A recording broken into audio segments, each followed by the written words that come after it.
2010 সালের 15ই সেপ্টেম্বর 55 বছর বয়সী এক ব্যক্তি গ্রেগ ফ্ল্যানাগান টেক্সাসের বিউমন্ট শহরের এলিগেন্টে হোটেলে চেক ইন করেন তার কাজের সপ্তাহ শুরু করার জন্য।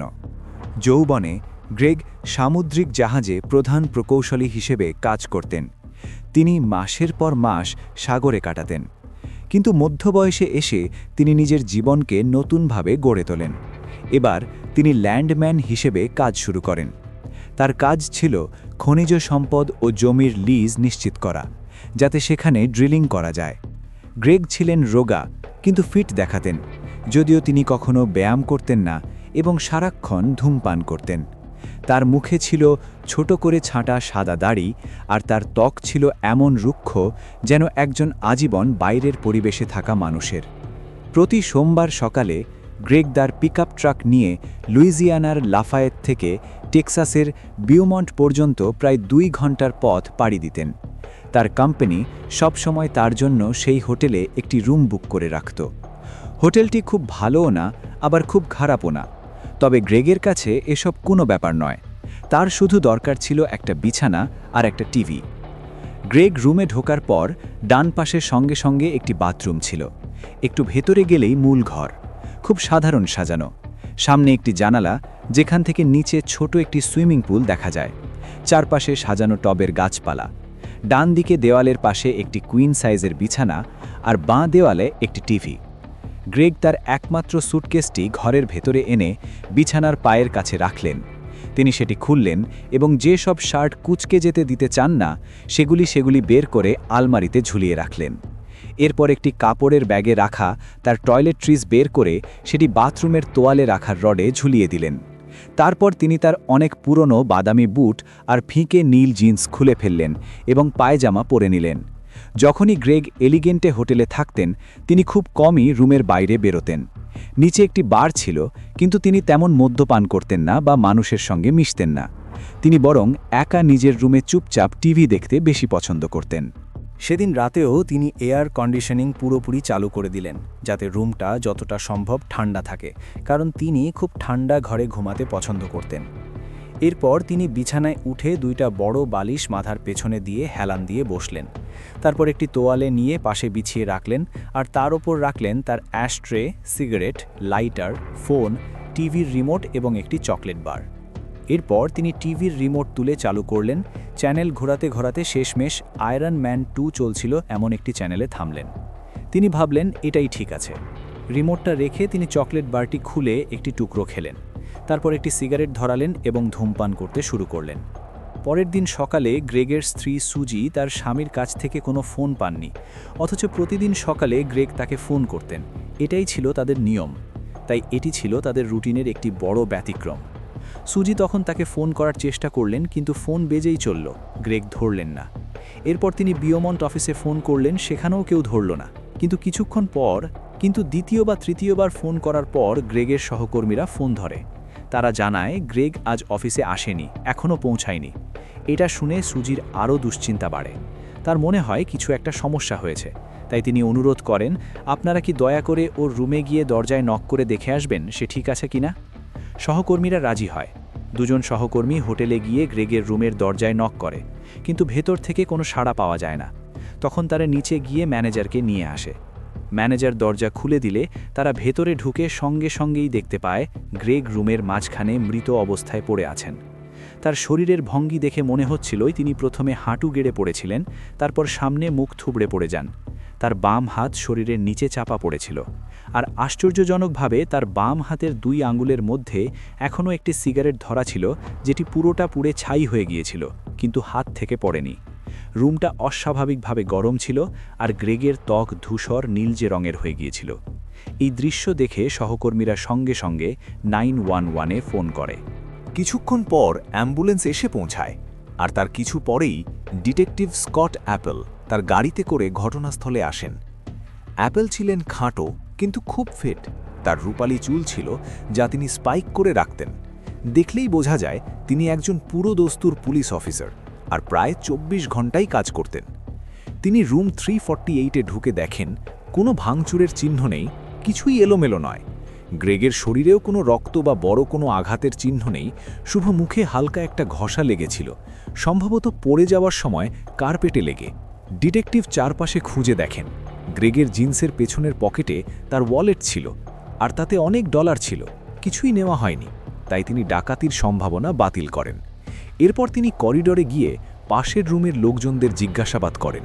কেউ কিছু শোনেনি, কেউ কিছু দেখেনি। তিনি আবার রুমে ফিরে এসে খোঁজ করতে থাকেন, কোনো ধরনের ড্রাগস বা এমন কিছু আছে কিনা যা গ্রেগের মৃত্যুর কারণ হতে পারে, কিন্তু কিছুই পাওয়া যায়নি। কোনো প্রেসক্রিপশন ওষুধও না, অ্যালকোহল, কিছুই না। সেদিন পরে পরিবারের কাছে গ্রেগের মৃত্যুর খবর পৌঁছানোর পর শোকাহত স্ত্রী সুজি ডিটেকটিভ অ্যাপেলকে ফোন করেন। তিনি বলেন, আমার স্বামী নিজের শরীরের যত্ন নিত না, তার খাদ্যাভ্যাস খুবই খারাপ ছিল। সে ছোটবেলা থেকেই প্রচুর ধূমপান করত, একেবারে চিমনির মতো, কখনো ডাক্তারও দেখাতো না। আমি সব সময় তাকে বলতাম সাবধান না হলে একদিন এমন কিছু হয়ে যাবে। আমি সব সময় ভয় পেতাম ওর হয়তো হার্ট অ্যাটাক হতে পারে। এই পর্যায়ে শুধু গ্রেগের পরিবারই নয়, ডিটেকটিভ অ্যাপেলও ভাবতে শুরু করেন যে হয়তো এটি স্বাভাবিক মৃত্যু। হোটেল রুমে তিনি যা দেখেছেন তাতে কোনো অপরাধের চিহ্ন নেই। মনে হচ্ছিল জীবনযাত্রার খারাপ অভ্যাসের কারণেই এমনটা হয়েছে। গ্রেগের মরদেহ পাঠানো হয় ডক্টর টমি ব্রাউনের কাছে, যিনি টেক্সাসের বিউমন্টে মেডিকেল এক্সামিনার হিসেবে বহু বছর ধরে কাজ করছেন। ডক্টর ব্রাউন আগেই শুনেছিলেন যে ধারণা করা হচ্ছে গ্রেগ সম্ভবত হার্ট অ্যাটাকে মারা গেছেন। যখন তার সামনে গ্রেগের দেহ আনা হয়, প্রথম দেখায় তেমন কিছুই ছিল না যা এই ধারণার বিরোধিতা করে। বাইরের দিক থেকে তিনি মাত্র দুটি চিহ্ন দেখতে পান, একটি মুখে হালকা ঘষা, সম্ভবত কার্পেটে পড়ে যাওয়ার সময় লেগে, আরেকটি খুব ছোট একটা দাগ তার পেটের নিচে, দুই পায়ের মাঝামাঝি ভেতরের অংশের কাছে। এর বাইরে শরীরের কোথাও বড় আঘাতের চিহ্ন ছিল না। কিন্তু যখন তিনি দেহের ভেতরটা পরীক্ষা করেন, তখন দৃশ্যটা ছিল সম্পূর্ণ ভয়াবহ। মনে হচ্ছিল যেন কারো শরীরের ভেতরের অংশগুলোকে ভয়ঙ্করভাবে চূর্ণবিচূর্ণ করে দেওয়া হয়েছে। তার বুকের ভেতর রক্তে ভরে গিয়েছিল, অন্ত্রের ভেতরের খাবার ছিঁড়ে বাইরে চলে এসেছিল, তার পাঁজরের হাড় ভেঙে গিয়েছিল, অভ্যন্তরীণ অঙ্গগুলো ক্ষতবিক্ষত ছিল, এমনকি তার হৃৎপিণ্ডেও একটি ছিদ্র ছিল। ডাক্তার ব্রাউন একেবারেই বিভ্রান্ত হয়ে পড়েন, কারণ গ্রেগের শরীরের ভেতরের এই মারাত্মক আঘাতগুলো সাধারণত দেখা যায় এমন কারো ক্ষেত্রে যে হয় কোনো ভয়াবহ সড়ক দুর্ঘটনার শিকার হয়েছে, অথবা যার ওপর খুব ভারী কিছু পড়েছে। কিন্তু গ্রেগের শরীরের বাইরে তেমন কোনো বড় আঘাতের চিহ্ন নেই যা এই ধরনের ঘটনার সঙ্গে মিলে যায়। আর তাকে পাওয়া গেছে একটি হোটেল রুমের মাঝখানে, যেখানে কিছুই এলোমেলো নয়, আর কেউ কিছু দেখেনি বা শোনেনি। তাই ডাক্তার ব্রাউন বলেন, দেখুন, আমার কাছে সব উত্তর নেই, কিন্তু এটা স্বাভাবিক মৃত্যু নয়, এটা একটি হত্যাকাণ্ড। আমার অনুমান তাকে মারধর করে হত্যা করা হয়েছে। যদিও বাইরে তেমন কোনো আঘাতের চিহ্ন নেই, তবু তার শরীরে অন্য কারো দ্বারা সৃষ্ট গুরুতর ট্রমা হয়েছে, এবং সেটাই তার মৃত্যুর কারণ। মেডিকেল এক্সামিনারের এই রিপোর্ট পেয়ে ডিটেকটিভ অ্যাপোলো ডাক্তার ব্রাউনের মতোই বিভ্রান্ত হয়ে পড়েন। তবে এবার তার চিন্তা ঘুরে যায় অন্যদিকে। যদি এটা খুন হয়, তাহলে কে তাকে খুন করতে চাইবে? তিনি গ্রেগের অতীত খতিয়ে দেখতে শুরু করেন, কিন্তু যা সামনে আসে তা আরও রহস্য বাড়ায়। গ্রেগকে সবাই পছন্দ করত। তিনি ভদ্র, শান্ত স্বভাবের মানুষ ছিলেন, নিজের মতো থাকতেন। তিনি তার স্ত্রীকে খুব ভালোবাসতেন, আর তার স্ত্রীও তাকে সমানভাবে ভালোবাসতেন। তার জীবনে কোনো গোপন কেলেঙ্কারি বা শত্রুতার প্রমাণও পাওয়া যায়নি। সব মিলিয়ে তিনি ছিলেন একেবারে সাধারণ ভালো মানুষ। তাহলে তাকে কেন কেউ হত্যা করবে, এটা কোনোভাবেই বোঝা যাচ্ছিল না। কয়েক মাস কেটে যায়, কিন্তু তদন্তে কোনো অগ্রগতি হয় না। আসলে শুরু করার মতো কোনো নির্দিষ্ট দিকই ছিল না। ঘটনাস্থলে একমাত্র অস্বাভাবিক বিষয় ছিল রুমটা অস্বাভাবিকভাবে গরম ছিল, যা গ্রেগের স্বাভাবিক অভ্যাসের সঙ্গে মেলে না। কিন্তু সেটাও তার শরীরের ভেতরের চূর্ণবিচূর্ণ অবস্থার ব্যাখ্যা দেয় না। ঠিক তখনই ডিটেকটিভ অ্যাপল একটি নতুন তথ্য খুঁজে পান। হোটেলের মেইনটেন্যান্স লগে দেখা যায় যে রাতে গ্রেগ মারা যান, তিনি মাইক্রোওয়েভে পপকর্ন বানাতে গিয়ে একটি ফিউজ উড়িয়ে ফেলেন। শুধু তার রুম নয়, সম্ভবত তিনি নিজেও জানতেন না এই ফিউজ উড়ে যাওয়ার ফলে পাশের ডান, বাম রুম এবং নিচের রুমেরও বিদ্যুৎ চলে যায়। তখন তিনি ফ্রন্ট ডেস্কে ফোন করেন, আর একজন মেইনটেন্যান্স কর্মী এসে ব্রেকার রিসেট করে বিদ্যুৎ ঠিক করে দেয়। এই তথ্য থেকে দুটি সম্ভাবনা সামনে আসে। প্রথম তত্ত্ব, মেইনটেন্যান্স কর্মী, যার আগে অপরাধমূলক রেকর্ড ছিল, সে ব্রেকার ঠিক করতে এসে গ্রেগের ওপর আক্রমণ করেছিল। কিন্তু এই ধারণাটা ছিল একেবারেই অনুমান নির্ভর, এবং এমন কোনো প্রমাণ পাওয়া যায়নি যা এই তত্ত্বকে সমর্থন করে। তাই খুব দ্রুতই এটাকে বাদ দেওয়া হয়। দ্বিতীয় তত্ত্ব ছিল গ্রেগের পাশের রুম ৩৪৯-এ থাকা দুইজন ইলেকট্রিশিয়ানকে নিয়ে। তারা ছিল বড় পার্টিপ্রেমী আর মদ্যপ। ডিটেকটিভ অ্যাপেল ভাবলেন হয়তো গ্রেগ ভুল করে তাদের রুমের বিদ্যুৎ কেটে দেওয়ায় তারা বিরক্ত হয়েছিল। এরপর তারা করিডোরে এসে গ্রেগকে দেখে বুঝতে পারে এই ঘটনার জন্য সে দায়ী, আর হয়তো নেশার ঘরে কারা তাকে আক্রমণ করে হত্যা করে। যদিও এই তত্ত্বটাও কিছুটা দুর্বল ছিল, তবুও এটিই ছিল একমাত্র সম্ভাব্য মোটিভ যা ডিটেকটিভ অ্যাপেল খুঁজে পেয়েছিলেন। তাই তিনি গোপনে একটি ক্যামেরা নিয়ে ওই দুই ইলেকট্রিশিয়ানের সঙ্গে কথা বলতে যান, যারা তখনও রুম ৩৪৯-এ থাকছিল। তিনি পরে বলেন তাদের সঙ্গে কথা বলে মনে হয়েছে তারা খুবই খোলামেলা এবং সৎ। তারা যথেষ্ট কৌতূহলী ছিল গ্রেগের সঙ্গে কি ঘটেছে তা নিয়ে। তারা জানায়, আমাদের তার সঙ্গে কোনো কথাবার্তা বা যোগাযোগই হয়নি। আমরা শুধু যখন বার থেকে ফিরে আসি তখন তাকে কাশতে শুনেছিলাম। আমরা সেদিন রাতে বারে ছিলাম, এটাই আমাদের একমাত্র ইন্টারঅ্যাকশন। তারা নিজেদের ফোন নম্বর, ইমেল সব কিছু দিয়ে বলে, আপনার যা দরকার আমরা সাহায্য করতে প্রস্তুত। এই ঘটনায় আমরা সত্যিই দুঃখিত। এই পর্যায়ে এসে ডিটেকটিভ অ্যাপেল আবার একেবারে শুরুতে ফিরে যান। কেউ জানে না আসলে গ্রেগের সঙ্গে কি ঘটেছিল। তার একমাত্র শক্তিশালী সূত্র মেইনটেনেন্স রেকর্ড সম্পূর্ণ ব্যর্থ হয়ে যায়। এভাবে ধীরে ধীরে মামলাটি ঠান্ডা হয়ে যায়। গ্রেগের মৃত্যুর 7 মাস পর যখন কোনো অগ্রগতি হচ্ছিল না, তখন তার স্ত্রী সুজি সিদ্ধান্ত নেন তিনি একজন প্রাইভেট ইনভেস্টিগেটর নিয়োগ করবেন। তার এক বন্ধু তাকে পরামর্শ দেয় কেন ব্রেনানকে ফোন করতে। তিনি ছিলেন একজন বিখ্যাত প্রাইভেট ডিটেকটিভ, জটিল কেস সমাধানে যার দারুণ সুনাম ছিল। সুজি খুব বেশি আশা না করেই তাকে ফোন করেন। ভাবছিলেন এত ব্যস্ত মানুষ হয়তো ফোন ধরবেন না, কিন্তু অবাক করার মতো কেন ব্রেনান নিজেই ফোন ধরেন এবং বলেন, হ্যাঁ, কীভাবে সাহায্য করতে পারি। সুজি বিশ্বাসই করতে পারছিলেন না তিনি নিজের স্বামীর সঙ্গে ঘটে যাওয়া ঘটনাটি তাকে বলার সুযোগ পাচ্ছেন। সব শুনে কেন ব্রেনান বলেন এই কেসটি তার কাছে খুবই আগ্রহের এবং তিনি এটি নিতে রাজি। কেন ব্রেনান ছিলেন সাবেক লং আইল্যান্ড পুলিশ অফিসার এবং ডিইএ স্পেশাল এজেন্ট। তার উচ্চারণে ছিল ঘনা নিউ ইয়র্ক সিটির টান। তিনি সাধারণত একটু ৮-শার্ট টি-শার্ট পরতেন যাতে তার মেশেল বোঝা যায়, আর গলায় থাকত বড় চকচকে সোনার চেন। কেসটি নেওয়ার সঙ্গে সঙ্গেই তিনি উড়ে যান লুইজিয়ানার লাফায়েটে, যেখানে সুজি থাকতেন। সেখানে বসে তিনি সুজিকে অনেক কঠিন প্রশ্ন করতে শুরু করেন। গ্রেগ কি কখনো প্রতারণা করছিল? তার কি কোনো গোপন জীবন ছিল যা সুজি জানতেন না? সব দিক খতিয়ে দেখে এবং নিশ্চিত হয়ে যে এসব থেকে কোনো উত্তর পাওয়া যাবে না, কেন বলেন, ঠিক আছে, ক্রাইম সিন নিয়ে এমন কিছু আছে যা অস্বাভাবিক লেগেছে। সুজি তখন বলেন, হ্যাঁ, গ্রেগ সবসময় রাতে এয়ার কন্ডিশনিং খুব ঠান্ডা করে রাখত। সে কখনো গরম ঘরে ঘুমোতো না। তাই তার সহকর্মীরা যখন তাকে খুঁজে পায় তখন রুমটা এত গরম ছিল। এটা আমার কাছে খুব অদ্ভুত লেগেছে। কেন ব্রেনান এই বিষয়টা নোট করে রাখেন। এরপর তিনি লাফায়েট থেকে বিউমন্ট টেক্সাসে যান এবং ডিটেকটিভ অ্যাপেলের সঙ্গে দেখা করেন। দুজনের মধ্যে ভালো বোঝাপড়া তৈরি হয় এবং তারা একসঙ্গে কাজ করার সিদ্ধান্ত নেন, কারণ অ্যাপেল নিজেও মনে করছিলেন যে তিনি তদন্তে আর এগোতে পারছেন না। অ্যাপেল কেনকে ঘটনাস্থল দেখান, হোটেলের সেই রুম। এরপর তিনি গত 7 মাসে সংগ্রহ করা সব ডকুমেন্ট, অটোপসি রিপোর্ট, ছবি, নোট সব কিছু কেনের হাতে তুলে দেন। সেই রাতে কেন ব্রেনান মনোযোগ দিয়ে সব কিছু খুঁটিয়ে দেখেন। পরের দিন সকালে তিনি অ্যাপেলের অফিসে গিয়ে বলেন, আমার মনে হয় আমি বুঝে গেছি কি হয়েছে। অ্যাপেল অবাক হয়ে বলেন, সত্যি, একদিনেই বুঝে ফেললেন? কেন ব্রেনান আত্মবিশ্বাসের সঙ্গে বলেন, হ্যাঁ, সত্যি মনে হচ্ছে আমি বুঝে গেছি। শুধু তার স্ত্রীর সঙ্গে একটা বিষয় নিশ্চিত করতে হবে। এরপর তিনি অ্যাপেলের সামনে দাঁড়িয়েই সুজিকে ফোন করেন। সুজি ফোন ধরতেই কেন জিজ্ঞেস করেন, আপনার স্বামী কি বাম হাতে সিগারেট খেতেন নাকি ডান হাতে? সুজি বলেন, না, সে শুধু ডান হাতেই সিগারেট খেত। কেন বলেন ধন্যবাদ এবং ফোন কেটে দেন। তারপর অ্যাপেলের দিকে ফিরে বলেন, আমি বুঝে গেছি। অ্যাপেল জিজ্ঞেস করেন, তাহলে আপনার থিওরি কি? কেন ব্রেনান বলতে শুরু করেন, সুজি বলেছে গ্রেগ সবসময় এয়ার কন্ডিশনিং খুব ঠান্ডা করে রাখত, তাই যখন তার দেহ পাওয়া গেল আর রুমটা গরম ছিল, এটা অস্বাভাবিক। যে রাতে তার বিদ্যুৎ চলে গিয়েছিল তখন তার এয়ার কন্ডিশনিংও বন্ধ হয়ে যায়। পরে মেইনটেনেন্স কর্মী এসে বিদ্যুৎ ঠিক করে দেয়, কিন্তু এসি আবার নিজে থেকে চালু হয়নি। তখনও রুমটা ঠান্ডাই ছিল, কারণ তার আগে অনেকক্ষণ এসি চলছিল। টিভি আবার চালু হয়ে যায়, তাই সম্ভবত গ্রেগ ভেবেছিলেন সব কিছু ঠিক আছে। তিনি বসে টিভি দেখতে শুরু করেন, বুঝতেই পারেননি যে এসি আবার চালু করেননি। কিন্তু এটা ছিল গরমের সময় বিউমন্ট শহরে, তাই রুম খুব দ্রুত গরম হয়ে যাওয়ার কথা। আর রুম গরম হতে শুরু করলে গ্রেগ অবশ্যই বুঝতে পারতেন ওহ আমি এসি আবার চালু করিনি এবং সেটি চালু করতে যেতেন।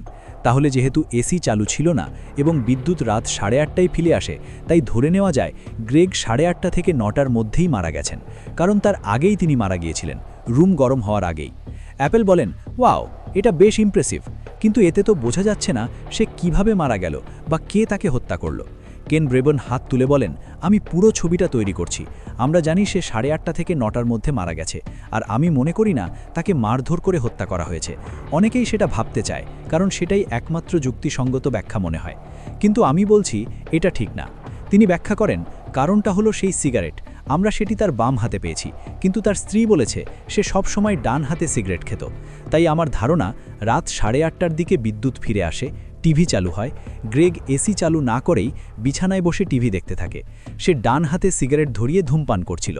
তারপর হঠাৎ কিছু একটা ঘটে এবং সে হঠাৎ বিছানা থেকে লাফিয়ে উঠে দরজার দিকে দৌড়ে সাহায্যের জন্য। তখন সে সিগারেটটা ডান হাত থেকে বাম হাতে সরিয়ে নেয়, যাতে ডান হাতে দরজার নব ঘুরিয়ে দরজা খুলতে পারে, কিন্তু সে আর দরজা পর্যন্ত পৌঁছতে পারেনি। সে হাঁটু গেড়ে পড়ে যায়, তারপর মাটিতে লুটিয়ে পড়ে। তার আঙুলে তখনও সিগারেট ছিল এবং সেখানেই তার মৃত্যু হয়। অ্যাপেল বলেন, এটা বেশ ভালো থিওরি, অনেকটাই যুক্তিসঙ্গত, কিন্তু সবচেয়ে গুরুত্বপূর্ণ প্রশ্নটা এখনও বাকি। ঠিক কী ঘটেছিল যে কারণে সে হঠাৎ বিছানা থেকে উঠে দরজার দিকে দৌড় দিল এবং মারা গেল? কেন ব্রেনান বলেন, এরও একটা থিওরি আছে আমার, কিন্তু সেটা নিশ্চিত করতে আমাকে আবার সেই হোটেল রুমে যেতে হবে। তাই অ্যাপল আর কেন আবার হোটেল রুমে ফিরে যায়। রুমে ঢুকে কেন চারপাশে তাকাতে শুরু করেন। ছাদ, দেওয়াল, মেঝে সব কিছু খুঁটিয়ে দেখেন। কিছুক্ষণ পর তিনি হঠাৎ থেমে যান, সামনে দরজার দিকে তাকিয়ে।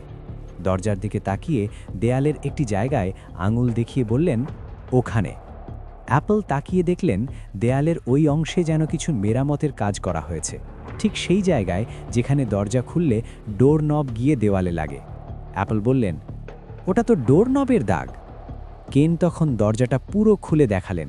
ডোর নব যেখানে লাগে সেটা ওই প্যাচওয়ার্কের ডান দিকে, অর্থাৎ ওই মেরামতের দাগের সঙ্গে ডোর নবের কোনো সম্পর্ক নেই। অ্যাপল বিভ্রান্ত হয়ে প্রশ্ন করতে যাচ্ছিলেন, কিন্তু কেন ব্রেনান তখন পুরো ছন্দে। তিনি বললেন, একটু দাঁড়ান। তিনি দ্রুত পাশের রুম 349-এ চলে গেলেন। অ্যাপলও তার পেছনে গেলেন।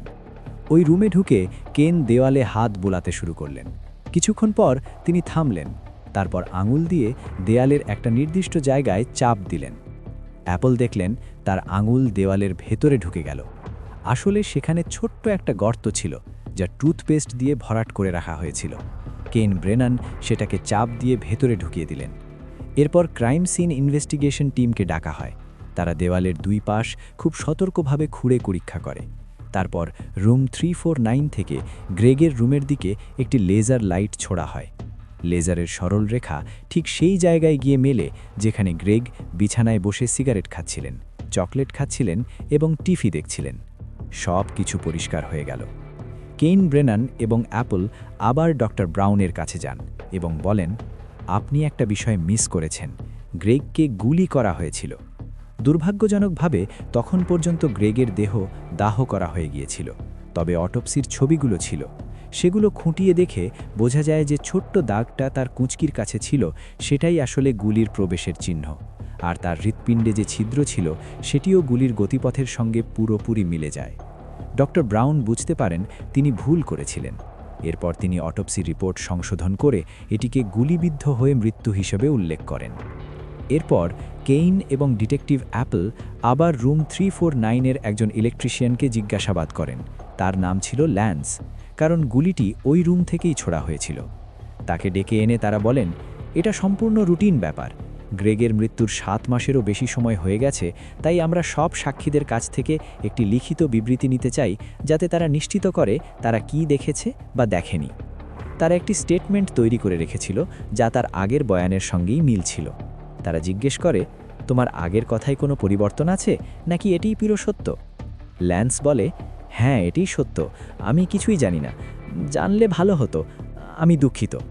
তখন তারা বলে, ঠিক আছে, তাহলে এই ডকুমেন্টে সাইন করো, যেখানে লেখা আছে তুমি কিছু জানো না, কিছু দেখোনি। ল্যান্স সাইন করে। ঠিক তখনই কেইন ব্রেনেন বলেন, ঠিক আছে, এবার পেলাম তোমাকে, কারণ আমরা জানি তোমার রুম থেকেই একটি গুলি ছোড়া হয়েছিল, আর সেটাই গ্রেগকে হত্যা করেছে। এখন বলো কে গুলি চালিয়েছিল, না হলে তোমাকে মিথ্যা রিপোর্ট দেওয়ার জন্য জেলে পাঠানো হবে। এই কথা শুনে ল্যান্স ভেঙে পড়ে এবং সত্যটা বেরিয়ে আসে। সে জানায় সেদিন রাতে সে এবং তার সহকর্মী মুলার রুমে বসে মদ্যপান করছিল এবং মজা করছিল। একসময় মুলার তার গাড়ি থেকে একটি পিস্তল এনে রুমে নিয়ে আসে এবং সেটি নিয়ে খেলতে শুরু করে। ল্যান্স বারবার তাকে থামাতে বলছিল, কিন্তু মুলার শুনছিল না।